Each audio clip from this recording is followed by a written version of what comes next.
PayPal mafia, पता नहीं आपने ये नाम सुना या नहीं सुना है, लेकिन सुन लेना चाहिए इंसान को। अच्छा ठीक है, ये फ़ोटो जो है ना, जो आपके सामने आ रही होगी, ये 13-14 लोगों की फ़ोटो है और ये बहुत फेमस हुई थी इस नाम से कि they are the PayPal mafia, मतलब पेपल माफिया है ये। ऐसा क्यों बोला गया? क्योंकि ये 13-14 लोग जो है ना वो पेपल में काम करते थे। उसके बाद इन्होंने जो एप्लीकेशंस क्रिएट करे हैं उनके नाम मैं एक बार गिनवा देता हूँ। यूट्यूब, फेसबुक के साथ में इंस्टाग्राम और मेटा आ गया, लिंक्डइन, ये तो सोशल मीडिया एप्लीकेशंस हैं। उसके अलावा स्पेस एक्स, टेस्ला, न्यूरालिंक, जितनी भी इलॉन मस्क की कंपनीज है वो, इलॉन मस्क भी इसी पेपल माफिया का ही पार्ट है। और उसके अलावा कुछ ऐसी एप्लीकेशन हैं जिनका शायद नाम आपने सुना नहीं होगा, जैसे पेलेंटर, अफर्म, इस टाइप की कंपनीज हैं। पर ये मत समझना कि ये कंपनीज जो है वो कम पोटेंशियल वाली हैं क्योंकि आपने सुनी नहीं है। ये इनफैक्ट ज़्यादा डेंजरस और ज़्यादा पावरफुल पोजीशन में है ये एप्लीकेशन, जिनका नाम आपने शायद सुना नहीं होगा, जैसे कि पेलेंटर का मैं आपको बस इस बात से अंदाज़ा लगवा देता हूँ कि ये कंपनी क्या करती है पता है। यूएस गवर्नमेंट को, मतलब यूएस की CIA, FBI और यूएस की मिलिट्री को सॉफ्टवेयर्स देती है। तो आप समझ सकते हो कि इस कंपनी का पोटेंशियल कितना ज़्यादा है। और फनी चीज़ ये है कि जो पेलेंटर है ना, उसका जो ओनर है बंदा, पीटर थियल, ठीक है, तो ये बंदा जो है वो सॉफ्टवेयर्स दे रहा है ऐसी, मतलब दुनिया की सबसे बड़ी मिलिट्री, सबसे बड़ी आर्मी, सबसे बड़ी, मतलब क्या ही बोलना चाहिए कि जो मिलिट्री वाइज ताकत है उसको वो सॉफ्टवेयर्स दे रहा है, ठीक है। सॉफ्टवेयर्स किस चीज़ के? इसका एग्जांपल दे देता हूँ कि ओसामा बिन लादेन को पकड़ने के लिए ना CIA और FBI जो है वो थक गए थे, ठीक है, बहुत मेहनत करी इन्होंने। एट द एंड इनको पेलेंटर का ही एक प्लेटफॉर्म इस्तेमाल करना पड़ा जिसका नाम था गोथम, ठीक है। उसका इस्तेमाल करके इन्होंने ओसामा बिन लादेन को लोकेट किया कि वो पाकिस्तान के इस जगह पे है, फिर जाके वो ऑपरेशन हुआ था। अब सुनने में लगेगा कि ये बंदा तो तगड़ा ही कंप्यूटर साइंटिस्ट होगा या कंप्यूटर साइंस इंजीनियर होगा या कोई मैथमेटिशियन होगा, है ना, जिसको स्टैटिस्टिक्स वगैरह सब कुछ पता हो, पर नहीं, ये आदमी सिर्फ और सिर्फ एक फ़िलासफ़र है।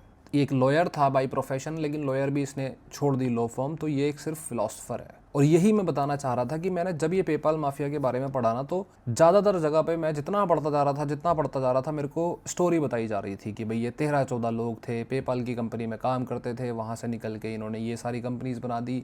पर इससे ये साबित नहीं होता ना, या फिर ये समझ नहीं आता ना कि भाई अगर ये 13-14 लोग कर सकते हैं तो बाकी दुनिया के लोग क्यों नहीं कर पाए। और उस चीज़ का रीज़न जब मेरे को मिला तो मैंने ये वीडियो बनानी शुरू कर दी, समझने के बाद सारा कुछ। मेन रीज़न ये था कि जो मुझे समझ में आया कि इस दुनिया के जो सबसे पावरफुल लोग होते हैं ना, चाहे वो राजा हो, चाहे वो बिजनेसमैन हो, ठीक है, जो सबसे तगड़े होंगे, एम्पायर्स खड़े करेंगे जो, ठीक है, वो लोग वो नहीं होते जिनको कंप्यूटर साइंस आती है, इंजीनियरिंग आती है, अकाउंटिंग आती है, या फिर वो अच्छी इनोवेशन करते हैं, या नहीं, ये सारे फैक्टर्स ठीक है, ओके हैं, पर मेन फैक्टर पता है क्या है कि वो ह्यूमन ब्रेन को समझते हैं। और इसमें बड़े सरप्राइजिंग ट्रूथ हैं इस पूरी स्टोरी में, सरप्राइजिंग शॉकिंग फैक्ट्स हैं जो आपको भी बड़ी हेल्प करेंगे अगर आप इनको अपनी डेली लाइफ में इंप्लीमेंट करोगे, आगे आते आते आपको समझ में आएगा। तो बेसिकली बात ये थी कि इन पेपल माफिया में ना 2 बंदे ऐसे थे जो काइंड ऑफ फिलोसोफर थे। पहला तो इलॉन मस्क को आप समझ ही सकते हो कि उस आदमी की जो सोच है वो काफ़ी इनोवेशन टाइप की है, वो बहुत ही डिफरेंट लेवल, नेक्स्ट लेवल और आगे की सोचने लग जाता है, स्पेशली जब वो साइंस की बात आती है। पर पीटर थियल जो है ना, वो प्रॉपर एक फिलोसोफर है, वो ह्यूमन ब्रेन को इतना समझता है जितना आप शायद सोच नहीं सकते। पर ये सारी जो स्टोरी है ना, पीटर थियल है कौन भाई, इतना क्या तगड़ा बंदा है, कैसे है, क्यों है, और साथ में मतलब ये पेपाल माफिया का सीन क्या है, इन्होंने कैसे इतने सारे एप्लीकेशन बना दिए कि भाई इंटरनेट को ओवर पावर तो यही लोग कर रहे हैं ना, मतलब आपके फ़ोन में जितने एप्लीकेशंस हैं और जिनमें आप सबसे ज़्यादा टाइम स्पेंड करते हो वो इन्हीं के बनाए हुए एप्लीकेशंस हैं, मतलब आपकी लाइफ ये बताते हैं कि कैसे चलेगी, उसी हिसाब से चलती है। तो इस स्टोरी को समझने के लिए ना आपको पेपल के अंदर उस टाइम क्या हुआ वो आपको समझना पड़ेगा, ठीक है। अब एक बात मैं बता देता हूँ यहाँ पे इंपॉर्टेंट, जिस टाइम ये 13-14 बंदे आए थे ना, इंक्लूडिंग पीटर थियल और इलॉन मस्क, ठीक है, तो इनका ना बाकी सारी चीज़ें, दिमाग वगैरह, सोचना तरीका, वो जो स्टोरी आप सुनोगे उसमें काफ़ी कुछ आपको दिखेगा कि सबका अपना अपना सिस्टम है, सब अलग अलग है, ठीक है, स्किल्स वाइज भी, ठीक है। पर इनकी एक स्किल कॉमन थी और वो ये थी कि इनको अच्छे से पता था कि जितना मर्जी जो कॉमन मैन है या फिर जो कंजर्वेटिव बिजनेस करने वाले लोग हैं, मतलब कंजर्वेटिव बिजनेस का मतलब ये है कि जो पहले बिजनेस चलते थे, जो बहुत ही ओल्ड स्कूल टाइप में चलते थे, वो जितना मर्जी इंटरनेट को भगाने की कोशिश कर लें या फिर इंटरनेट को ये समझें कि भाई इससे तो बस वॉलपेपर डाउनलोड होता है, या फिर इस पे तो सिर्फ एक गाना डाउनलोड कर लो, या फिर कोई छोटा मोटा गेम डाउनलोड करके गेम खेला जाता है इंटरनेट पे, इतना कोई बड़ी तोप चीज़ नहीं है, या फिर इंटरनेट को एक्सेप्ट नहीं कर रहे थे, उन सबको इन पेपल माफिया ने बीट करा, क्योंकि ये बहुत अच्छे से समझते थे कि इंटरनेट इज द फ्यूचर। अब इसी टाइम पे आप ये देख लो कि हमारा एजुकेशन सिस्टम कैसा परफॉर्म कर रहा है, वो आज भी वही 50 साल 60 साल पुराने सिस्टम्स को इस्तेमाल कर रहा है जो आउटडेटेड हो चुके हैं। वो 50 साल पहले बनाए हुए जो कॉन्सेप्ट्स थे ना, वो आज जिस तेजी से दुनिया भाग रही है ना, specially in this world of AI, वो सब काम नहीं आ सकता। आने वाला जो $1 ट्रिलियन एम्पायर है ना, वो AI बेस्ड ही होगा। और यही आता है अपना Mirai school of technology. India में मोस्ट ऑफ द जो कॉलेजेस है ना जो बीटेक की डिग्री पकड़ा देते हैं, वो सारे काइंड ऑफ लीगल स्कैम्स हैं। पहले साल में पढ़ाते हैं इंट्रोडक्शन टू कंप्यूटर्स और चौथे साल में जाके बताते हैं कि भाई एआई होता क्या है। और जब तक आपकी ग्रेजुएशन होती है तो जितनी टेक्नोलॉजी आपने उस कॉलेज में पढ़ी होती है वो डेड हो जाती है या फिर काम की नहीं बचती। 4 साल इंसान वेट करता है कि उसको कोई प्रैक्टिकल नॉलेज मिले जिससे रियल वर्ल्ड में वो कुछ बढ़िया कर पाए। मिराई स्कूल ऑफ टेक्नोलॉजी ये नहीं करता। इनका जो करिकुलम है वो एआई फर्स्ट करिकुलम है। आपको फाइनल ईयर तक वेट करने की जरूरत नहीं है। You start with AI on day 1। आपके ज्वाइन करने के बाद ये आपको एक लाइब्रेरी कार्ड नहीं थमा देते कि भाई ठीक है आप ब्यूरोक्रेटिक प्रोसेस के थ्रू चलता रहेगा दिन बाई दिन। ये आपको पहले दिन ही मैकबुक थमा देते हैं। आपके जो मेंटोर होते हैं यहाँ पे वो वर्किंग इंजीनियर्स होते हैं। कहाँ से? Google, Amazon, Adobe. यहाँ पे आप 30 से ज्यादा रियल वर्ल्ड प्रोजेक्ट्स बिल्ड करते हो। और जब आप ग्रेजुएट होते हो तो आपके पास डिग्री नहीं होती है, आपके पास एक प्रॉपर पोर्टफोलियो होता है जो बताता है कि मार्केट में जो चाहिए ना वो स्किल मेरे अंदर है। पर ऑब्वियसली ये सबके लिए नहीं है। इसके लिए प्रॉपर एक एंट्रेंस एग्जाम होता है, द मेंस। इस एग्जाम की जो डिटेल्स हैं और बाकी जो भी डिटेल्स हैं वो डिस्क्रिप्शन में मैं मेंशन कर रहा हूँ।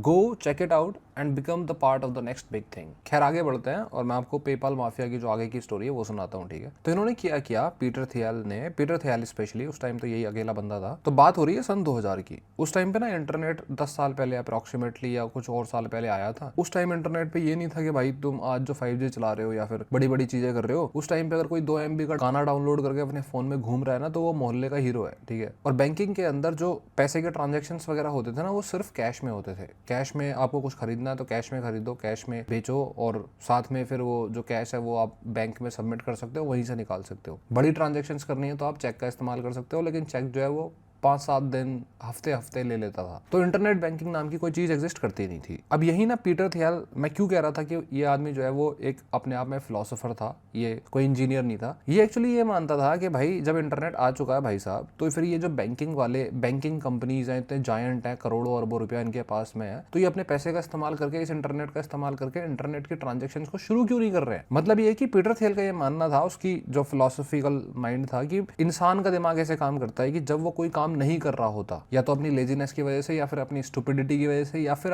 अपनी इनएफिशिएंसी की वजह से, तो वो अक्सर ना ऐसे लीगल और बहुत ही वैलिड बहाने ढूंढने की कोशिश करता है जो होते बहाने ही है। मतलब वो ये मानता था कि ये बैंकिंग कंपनीज जो हैं, अब ये बैंकिंग कंपनीज, अच्छा ठीक है, बिलियंस ऑफ डॉलर्स जो बैंकिंग कंपनीज के पास थे, ये लोग फिर भी इंटरनेट के ऊपर क्यों नहीं आ रहे थे? क्योंकि सेफ्टी कंसर्न्स थे। वो सेफ्टी कंसर्न्स कैसे, वो अभी आपको पता चलेगा। पर पीटर थियल का ये मानना था कि सेफ्टी कंसर्न्स प्रॉब्लम नहीं है, अगर सेफ्टी कंसर्न्स आएंगे तो उनको भी सॉल्व करा जाएगा, लेकिन प्रॉब्लम यह है कि ये लोग बहाना ढूंढ रहे हैं, ठीक है, इनकी इनएफिशिएंसी है। पीटर थियल का था वो दिमाग, मतलब ऑलवेज रिबल, ऑलवेज ऐसा कि भाई इनोवेशन करते रहना ही इंसान का एक फितरत है और वही उसका बेस है। तो ऐसे ही ना ये बंदा पीटर थियल एक दिन एक लेक्चर दे रहा था, गेस्ट लेक्चर, और वहां इसको एक बंदा मिला, 22 साल का एक लड़का, मैक्स लेफ्चिन, ठीक है। और वो जो 22 साल का लड़का था वो था असली इंजीनियर और मैथमेटिशियन। और वो होते हैं ना लोग जो काफी हंग्री होते हैं, hungry for power, hungry for money, hungry for growth. तो जब वो इससे मिला उस गेस्ट लेक्चर में, तो इसको रियलाइज हो गया कि भाई यही तो टाइम है। अगर मैं फिलोसफिकल, मेरा ब्रेन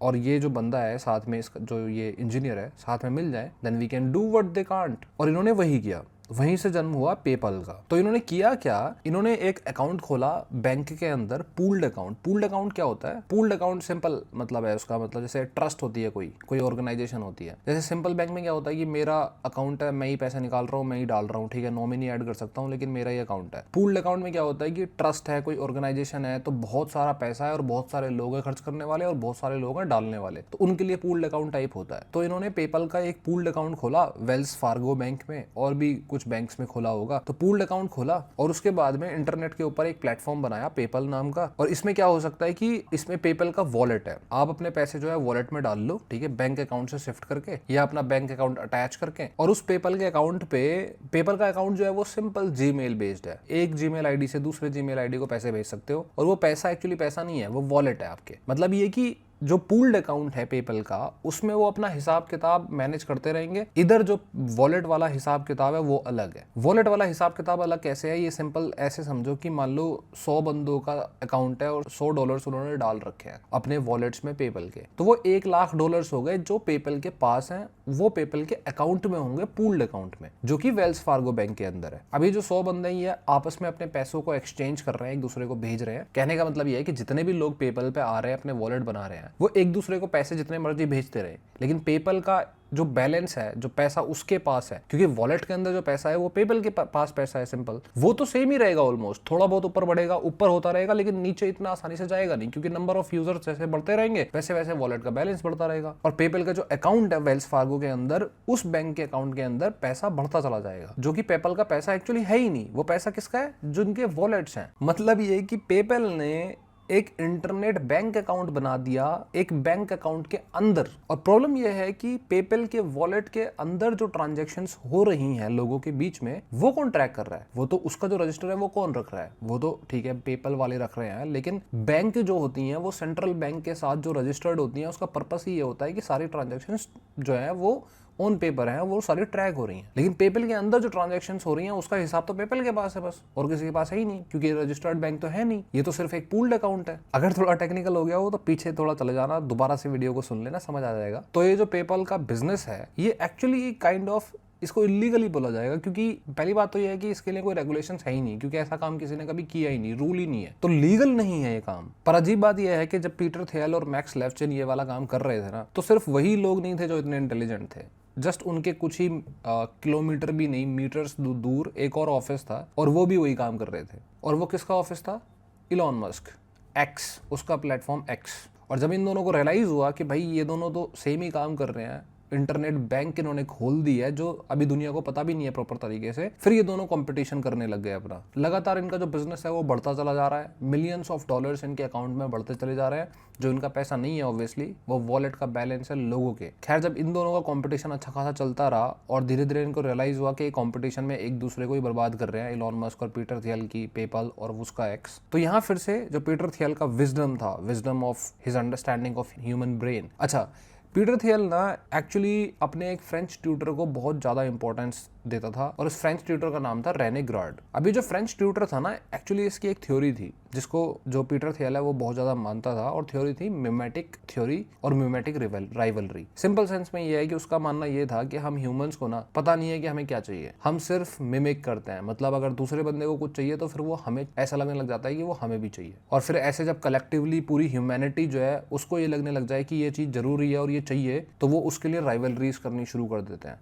सिंपल सेंस में कि हजारों सालों तक राजाओं ने लड़ाई लड़ी के जमीनों की लड़ाई लड़ी कि ये हिस्सा मेरा है, वो हिस्सा तेरा है, पर वो राजा जो है उस जमीन का कर क्या रहा है? जो प्रजा है, जनता है, उसको तो फर्क नहीं पड़ता कि वो कौन से राजा के अंदर काम कर रहे हैं इस टाइम पे, इतना फर्क नहीं पड़ता होगा उन्हें, तो फिर भी वही अपना जमीन पे एग्रीकल्चर करके खाना है, या फिर जो भी वो काम कर रहे होते हैं वही करना है। तो हजारों सालों तक जो राजा है वो लड़ते रहे कि भाई उन्हें धरती के टुकड़े चाहिए, जबकि धरती के टुकड़े किसी के होते थोड़ी है। तो यह है मिमेटिक राइवलरी, और पीटर थियल भी इसमें ही मानता था। तो जिस टाइम पे इलॉन मस्क के साथ में कंपटीशन करते करते पीटर थियल को फिर से ये रियलाइज हुआ कि ये कंपटीशन जो है वो सिर्फ एक मिमेटिक राइवलरी है, और वो ये मानता था कि ह्यूमैनिटी की जो इनोवेशन है ना, आगे बढ़ना, वो इस मिमेटिक राइवलरी की वजह से बहुत ज्यादा बर्बाद हो चुकी है। और वो ऑब्वियसली वैसे कहीं ना कहीं ट्रू भी है। मतलब आप सोचो ना कि अगर 1900 ले लो, सन 1900, तो उसमें घोड़ा तांगा चल रहा था, और अब जो है वो कैसे कैसे फाइटर जेट तक आ चुके हैं, क्योंकि ये जो राजा महाराजा थे वो मिमेटिक राइवलरी में ही पड़े रहे हमेशा, इसलिए ये इनोवेट कर ही नहीं पाए, इनका दिमाग वहां चल ही नहीं पाया। तो मतलब ये है कि पीटर थियल जो है उसने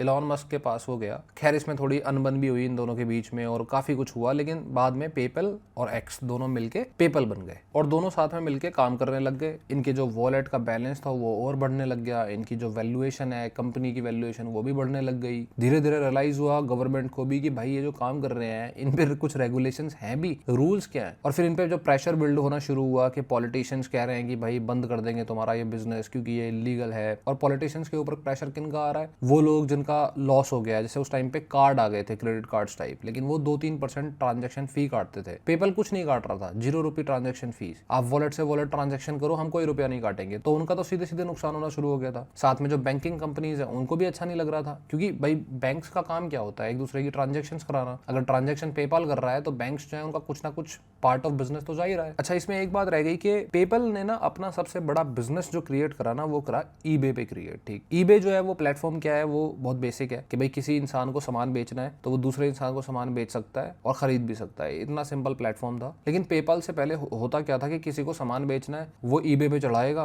और जो बायर्स हैं वो बिडिंग करेंगे कि भाई मैं इतने रुपए दूंगा, मैं इतने रुपए दूंगा, उसके बाद डिसाइड होगा, नेगोशिएट होने के बाद एक प्राइस डिसाइड होगा। फिर वो बंदा जिसको सामान खरीदना है वो चेक भेजेगा, चेक आने में लगेंगे टाइम, 3-4 दिन में आएगा वो। आने के बाद में वो उस चेक को डिपॉजिट करेगा जिसमें 3-4 दिन और लगेंगे, और फिर 7-8 दिन 10 दिन बाद जब वो पैसे आ जाएंगे तब वो मेल करेगा प्रोडक्ट को। मतलब ये कि कई हफ्तों से महीनों लग जाते थे एक प्रॉपर ईबे की ट्रांजैक्शन होने में। और वहीं जहां पेपैल आया तो वॉलेट के थ्रू भाई तुम सीधे ट्रांजैक्शंस करो और कुछ ही घंटों के अंदर तुम अपना जो सामान है वो एक्सचेंज कर सकते हो, डिपेंडिंग अपॉन के तुम्हारा सामान पहुंचने में कितना टाइम लग रहा है। तो पॉलिटिशियंस और ब्यूरोक्रेट्स के प्रेशर के अलावा ना ईबे का प्रेशर अलग था। ईबे को भी ये दिखने लग गया था कि भाई बिजनेस मैंने क्रिएट कराई है ईबे का पूरा, मैं जो कमीशन ले रहा हूँ वो ठीक है, ये पेपाल वाले अलग बिजनेस क्रिएट कर रहे हैं, मतलब मेरे बिजनेस के अंदर ही इन्होंने बिजनेस क्रिएट कर दिया क्योंकि लोग ट्रांजेक्शन ही पेपाल में कर रहे थे। फाइनली जब पेपाल के ऊपर बहुत ज्यादा प्रेशर हो गया तो $1.5 बिलियन का पेपल जो है वो ईबे ने उसको खरीद लिया। और चाहे पीटर थियल हो चाहे इलॉन मस्क, दोनों ही रोक नहीं पाए इस जो ये बेचा गया पेपल को। पर लोगों को लगा कि भाई इसके बाद जो है पीटर थियल और इलॉन मस्क जो है वो ठीक है, अब पैसा मिल गया। एक्चुअली बात सिर्फ ये दोनों भी नहीं थे, ये पूरी पेपल माफिया जो था ना ये इसी गैंग में था। और वो इलॉन मस्क की तरफ से नहीं था, वो पीटर थियल की तरफ से ही था। क्योंकि पीटर थियल का बड़ा सिंपल सा कॉन्सेप्ट था, जैसे उसने मैक्स को हायर किया था मैथमेटिशियन को, ऐसे ही उसने और बंदे हायर किए जो अपने पर्टिकुलर स्किल में बहुत तगड़े होने चाहिए। उसने किसी एमबीए वाले को हायर नहीं किया, उसे कोई हायरार्की नहीं चाहिए थी, कोई एचआर टीम नहीं चाहिए थी, उसने सिर्फ वो बंदे हायर किए जो अपने काम में तगड़े होने चाहिए। और ये जो कॉम्बिनेशन था फिलोसॉफिकल विजडम ऑफ पीटर थियल, इसी कॉम्बिनेशन ने ये सारे एप्लीकेशन बनाए जो आप आज यूज करते हो, चाहे वो यूट्यूब है, चाहे वो लिंक्डइन है, चाहे वो फेसबुक है। कैसे? जब पेपाल एक बार बिक गया तो पीटर थियल जो है उसने अपनी बना ली काइंड ऑफ इन्वेस्टमेंट फर्म। मतलब उसका काम है अच्छे अच्छे स्टार्टअप्स को इन्वेस्टमेंट देना, अच्छी अच्छी जिनके पास हो सकती हैं अपॉर्चुनिटीज उनको ग्रैब करवाना। क्योंकि पीटर थियल खुद तो भाई कोई इंजीनियर नहीं था, मैथमेटिशियन नहीं था, वो तो बस एक मास्टर लेवल का चेस प्लेयर था। और ये जितने भी लोग थे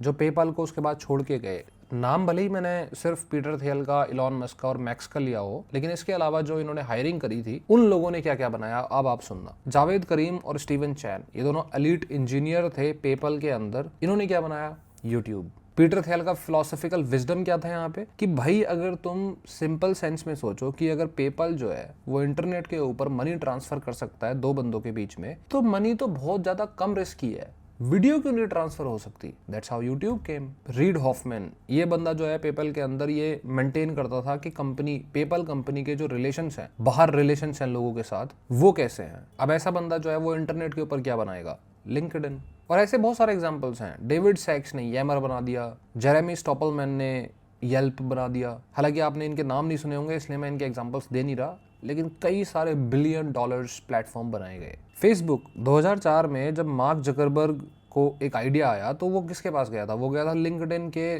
फाउंडर रीड हॉफमैन के पास। हालांकि लिंक्डइन के लिए फेसबुक सीधे एक कंपटीशन है क्योंकि kind of a social media application है, पर वही पीटर थियल का विजडम, उसकी अपनी फिलॉसफी कि भाई मिमेटिक राइवलरी जो है वो कैसे इनोवेशन को मार देती है। तो रीड हॉफमैन जो है वो मार्क जकरबर्ग को लेके गया पीटर थियल के पास, और पीटर थियल ने मार्क जकरबर्ग की बातें और सारी चीजें सुनने के बाद में 10% शेयर्स को बाय करते हुए सीधे $5 लाख का चेक काट दिया मार्क जकरबर्ग के लिए। और जो भाई साहब वो दूसरा इंसान है अपना इलॉन मस्क, वो तो आदमी ऐसा है कि वो खुद अपने आप में फिलोसोफर है और साथ में खुद ही वो अपने आप में इंजीनियर है, खुद ही वो कंप्यूटर साइंटिस्ट है, खुद ही कोड लिख देता है। तो वो इंसान तो अपने ही रास्ते चला गया। लेकिन रास्ते जाने का मतलब ये नहीं है कि ये जो पेपाल माफिया था वो एक कलेक्टिव फिलोसफी पे काम नहीं कर रहा था। जब इलॉन मस्क का स्पेसएक्स जो है उसके चक्कर में इलॉन मस्क ऑलमोस्ट बैंकरप्सी के कगार पे था, तो उसको बचाने कौन आया? The same Peter Thiel. So it's not some technical skill that actually matters in business. What really matters to a huge extent is the understanding of human brain.